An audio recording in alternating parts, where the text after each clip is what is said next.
Hello, everyone.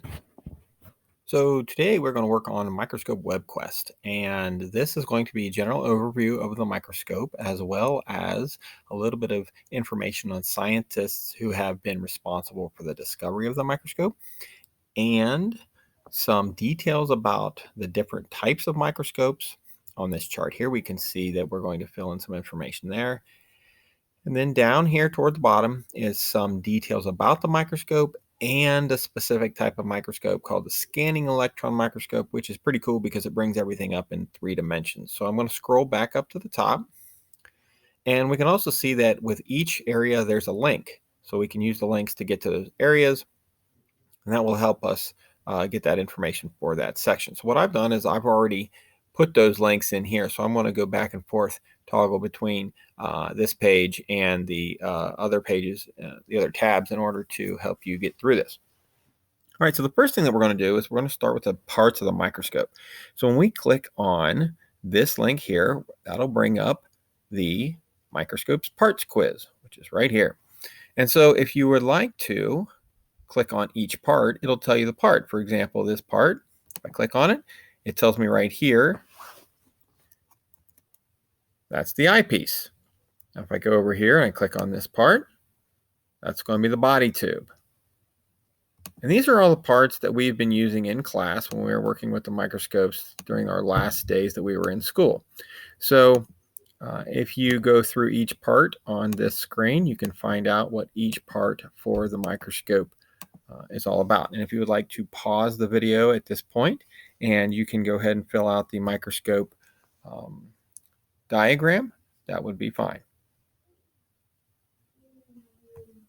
Now, once you go back to the WebQuest and you filled out your top part, we're going to be ready for the scientists.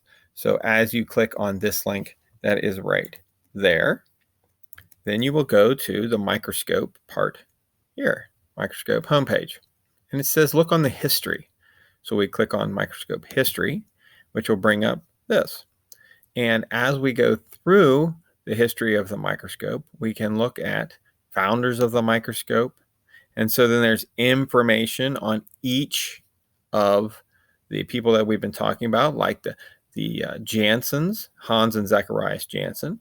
We have Hooke, Robert Hooke. We have Anton von Leeuwenhoek.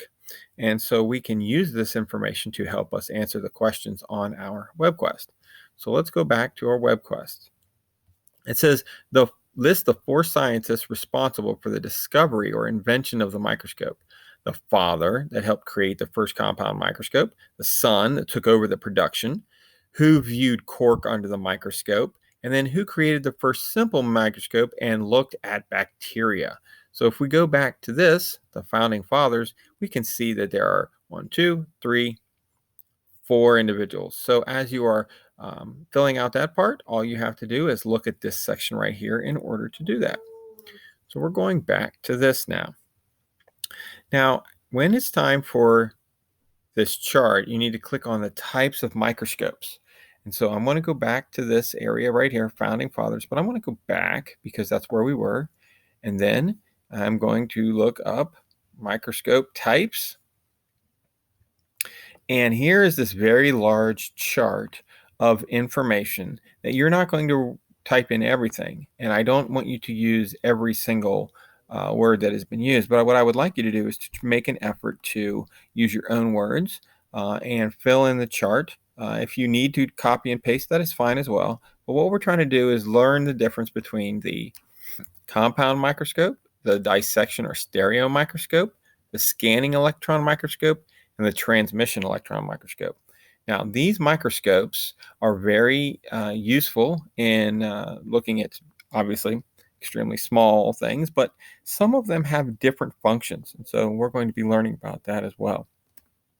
So use this chart to help you answer the questions that we find back here on our Microscope Webquest. Pause the video at this point in time so you can take care of this chart. Now, at the bottom, we can see that it says we're supposed to click on certain things. For example, the compound microscope, then click on magnification. How do you calculate the total magnification? Click on resolution.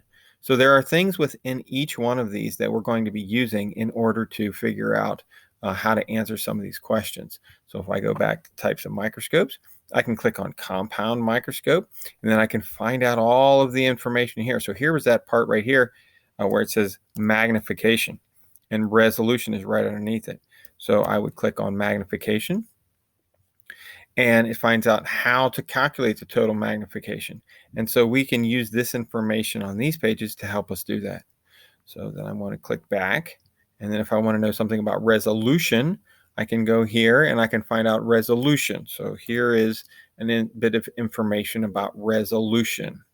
So if you would like to pause the video and work through some of this at this point in time, that might be helpful.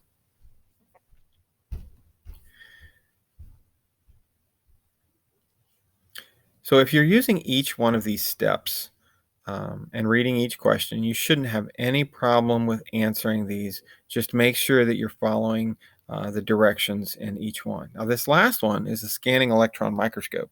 And what it wants you to do is to first click on this.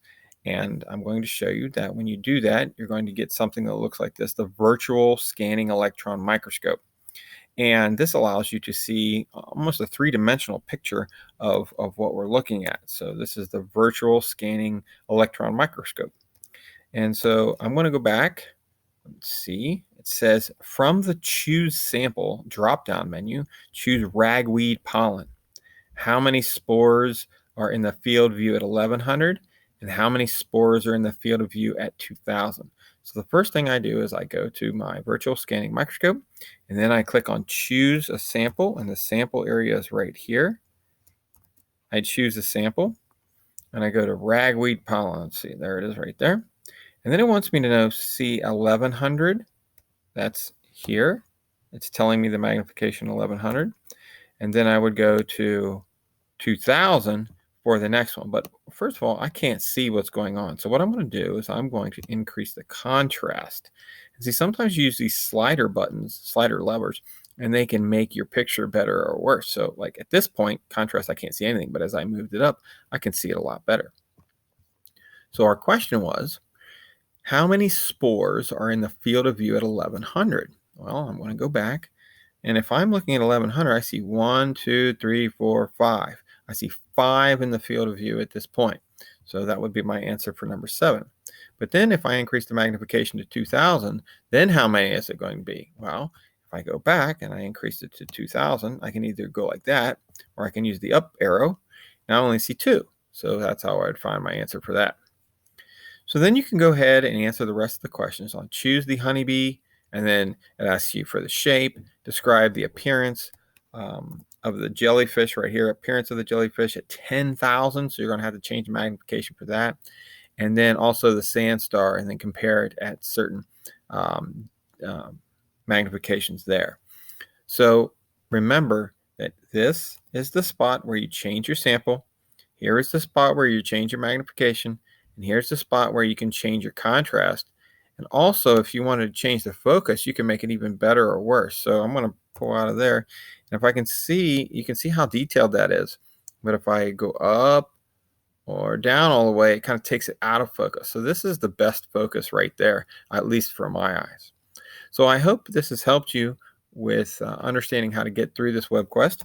And hopefully at the end, you'll have a better idea about microscopes and the different types of microscopes and who helped create the first types of microscopes. And I hope this helps you with this activity.